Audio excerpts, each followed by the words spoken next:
guys, I decided to find another TV show that I remember as a kid, and I felt like reviewing Bakugan Battle Brawlers anime series, and I originally wanted to do the anime discussions video with my mate of mine, but it was going too long, and I kind of went, nah, just go straight into an anime, and I'm actually watching Attack on Titan, but I forgot to go back to watch it because I kept getting sidetracked.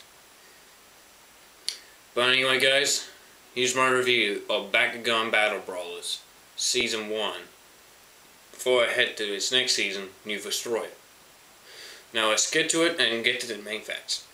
Against you.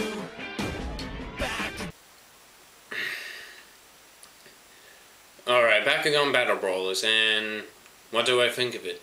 I thought it was decent. And looking on it now, since I watched it many times as I was growing older to this age, I still remember liking it. And Jesus, shoulder. And I apologize for me holding on to my right shoulder, because I just got sore before filming this video, and put up with me going, ow. Yeah,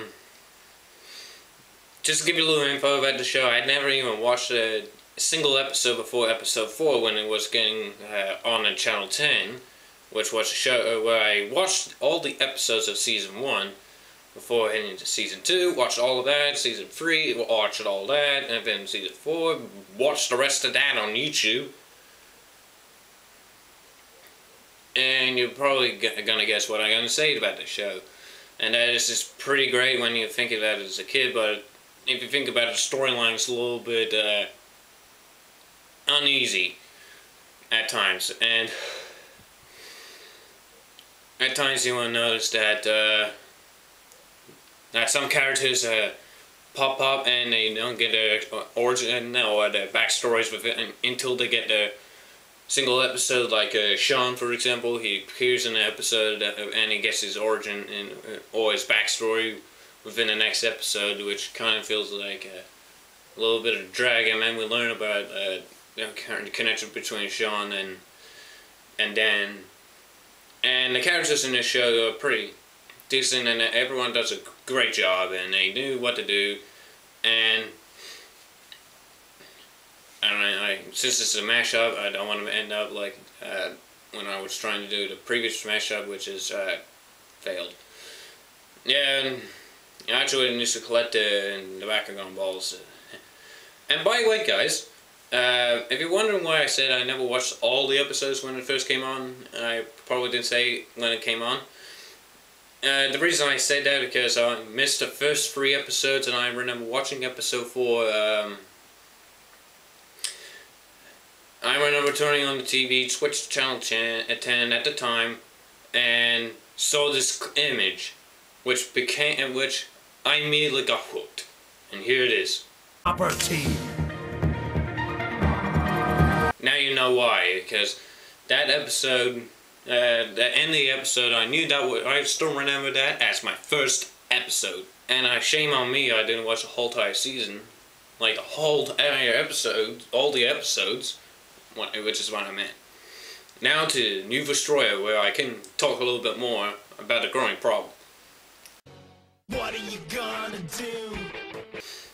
Season 2, which is known as New Destroyer, takes place, let's say, 5 or 3 years after the events of the first season, and they definitely grown older and taller than the main Battle Brawlers.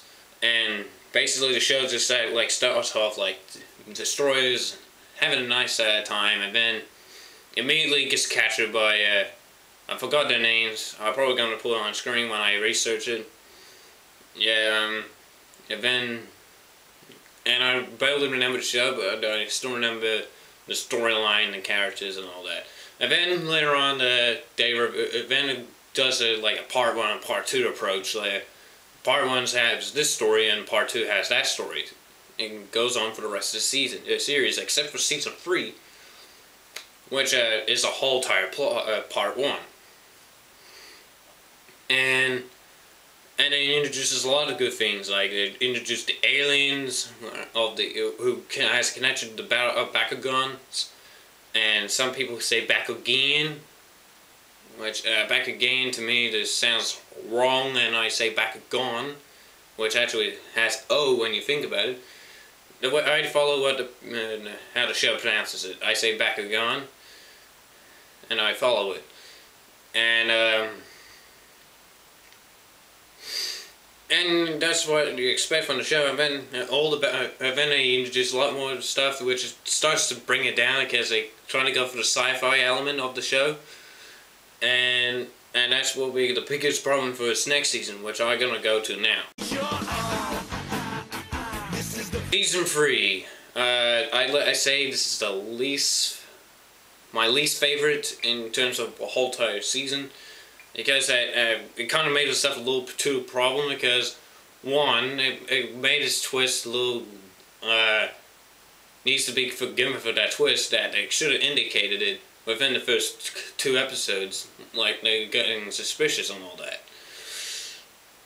And it takes place like a month or several months after the events of season 2, which I kind of don't understand, because they seem like they decided to go 3 years for season 1 to 2.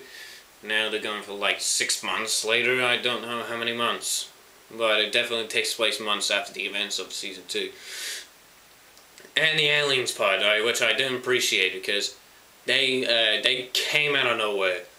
And this is if I remember, it's Gedalian invaders, which and kind of all the characters fell flat this season, like Dan and Sean. That felt like not themselves. Like they felt too generic.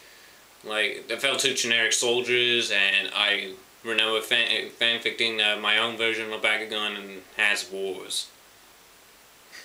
Yeah, guys.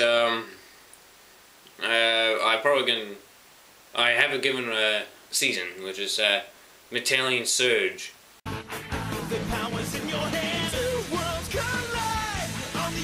Metallian Surge Part 1, I want to get to it first. Metallian Surge Part 1 is absolute shit.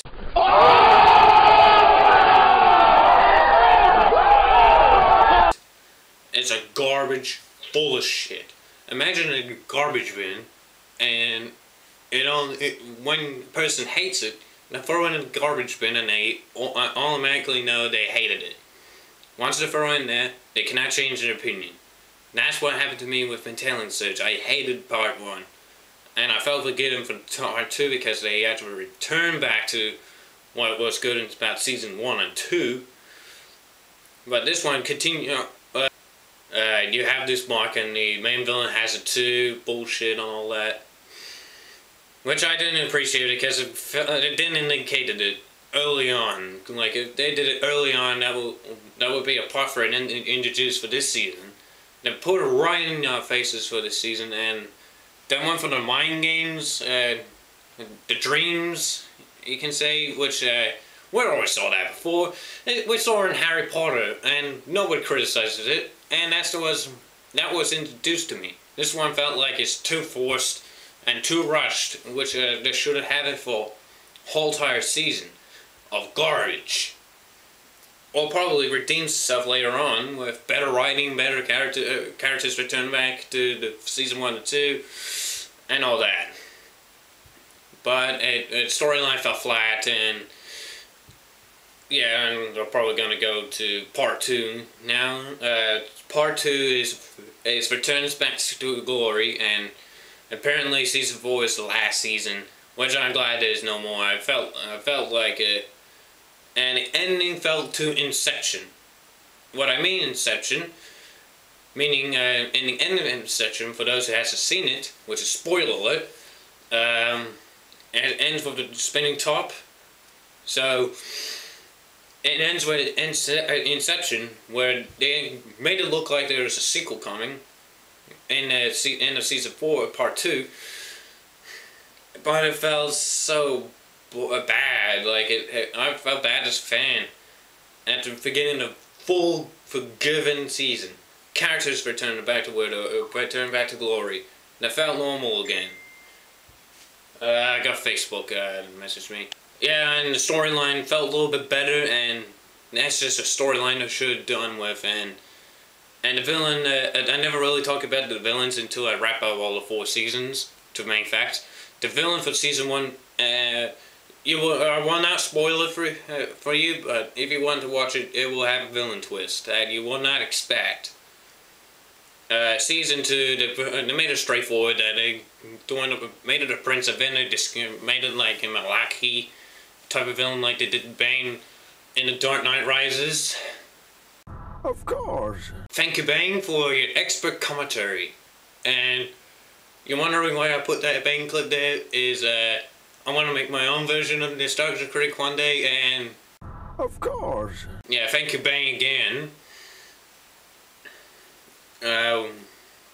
I've been doing that in my recent videos, and yeah, season 3, he's forgettable. Season 4, part 1, he's forgettable, and apparently I will spoil it right here, so skip ahead like 3 extra seconds from this point when I say spoiler alert again. Spoiler alert. It's the exact same villain from season 3 for part 1. Now that's gone, and you skipped ahead to here. Part 2 is a better villain. Like, he's returned back to Masquerade, I should say. Masquerade was a good villain, and he felt too generic. He made himself look like a pussy by the end when he finally duels Dan. Yeah, and it had a good reason too. Just to clarify, season 5 had the villain. Season 4, part 2 had a villain named Ace, and Ace is a brand new villain that's unpredictable. Like, unpredictable, like we don't know what his next move, but he's not that good as Kingpin. And if you saw that comment I made, that I said I like villains that in unpredictable, that's only just a surprise channel. But anyway, guys, I hope you make it this far, or you just skip ahead just to get to the ratings. Here it is. Season 1 gets a B+.